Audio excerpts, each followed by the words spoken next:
Boogity, boogity, boogity, boogity, boogity, boogity, boogity. Let's go racing, boys.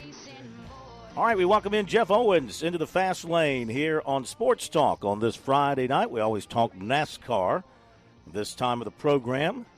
NASCAR fans around the state can't wait to hear what Jeff has to say about what is coming up this weekend in NASCAR. Welcome in, sir. Good to have you with us. Before we look ahead, pretty active week, NASCAR front with the race last weekend outside of St. Louis, surprise winner there. And then Kyle Larson having his,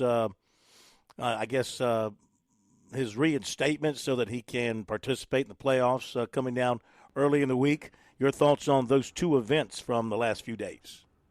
Yeah, not a great race at Gateway, obviously, last week. You always hate to see a race end in fuel mileage, Phil. I mean, it's just, it's racing. It's racing. You don't want to see them riding around, lifting the throttle and trying to save fuel. But it happens. It's part of racing. But it just sort of saps the momentum out of everything. We'd had some great races, great finishes earlier in the year, and a lot of drama. A nice fight a couple of weeks ago, and now we got to kill it with a fuel mileage race. But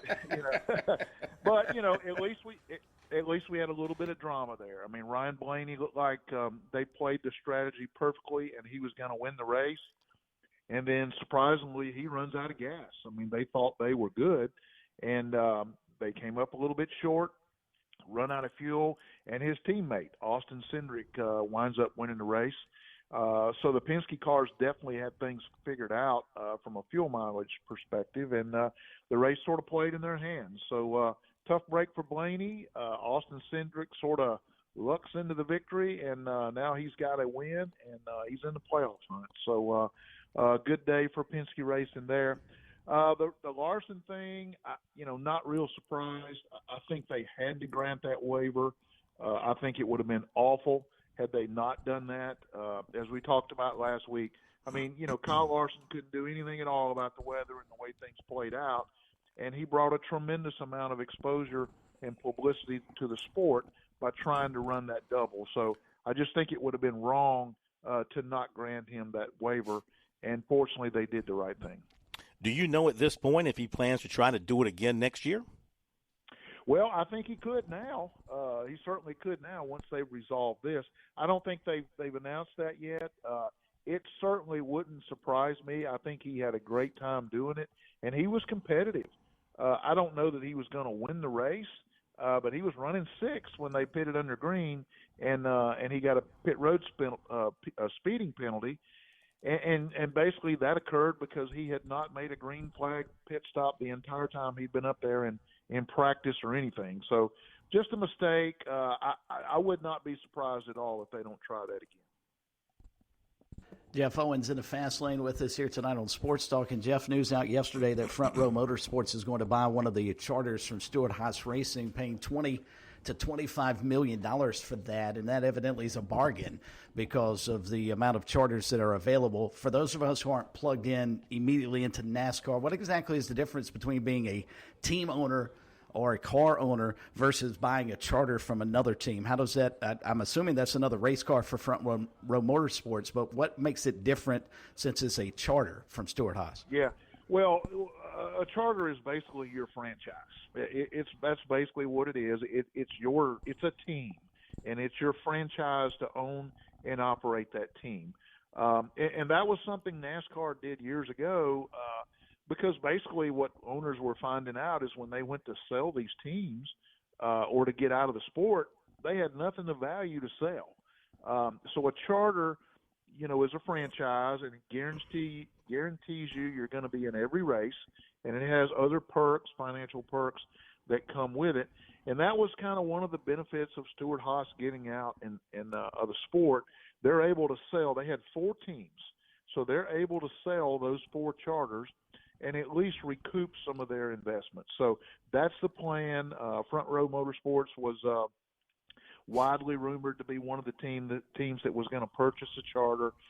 There's some other teams that are lining up to do the same thing, including Denny Hamlin and Michael Jordan's team.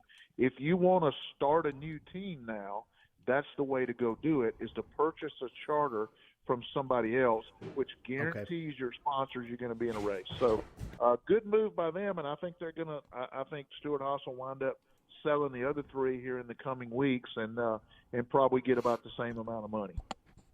Couple more minutes with Jeff Owens in the Fast Lane here on Sports Talk. They had about a 50-minute practice at Sonoma today, and Ryan Blaney led the way. Do you think he'll run out of gas on the on the white flag lap? Come race day, are they going to have the gas figured out? We've seen people run out of gas at Sonoma before. Wasn't it Marcos Ambrose who was like going to win for the first time, and they were telling him to turn off the car to save gas, and the car wouldn't turn back on or something?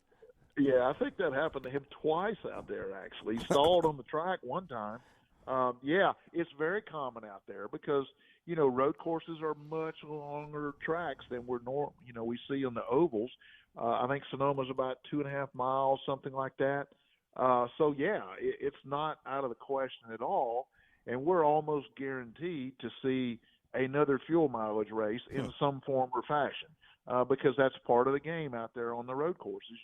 You try to figure out the strategy, and you try to use, run far enough that you can have one fewer pit stop than everybody else, and when they cycle through, ideally you come back at the front. So there'll be a lot of fuel mileage strategy played out there.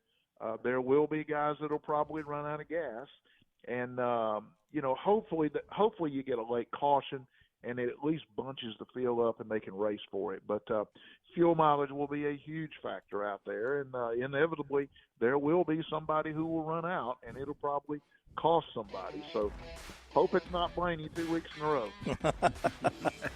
Hey, Jeff, we appreciate you, man. Thanks for being with us. Have a terrific weekend. I know you're going to be tuned into these regionals as well, and we'll talk to you next week. Thanks for joining us. Thanks, guys. Have a good weekend. You too. All right, my man Jeff Owens in the Fast Lane. Coming up, George Bryan III. Now 2 removed from the end of the Bryan legacy after the newcomer this week. We'll be back.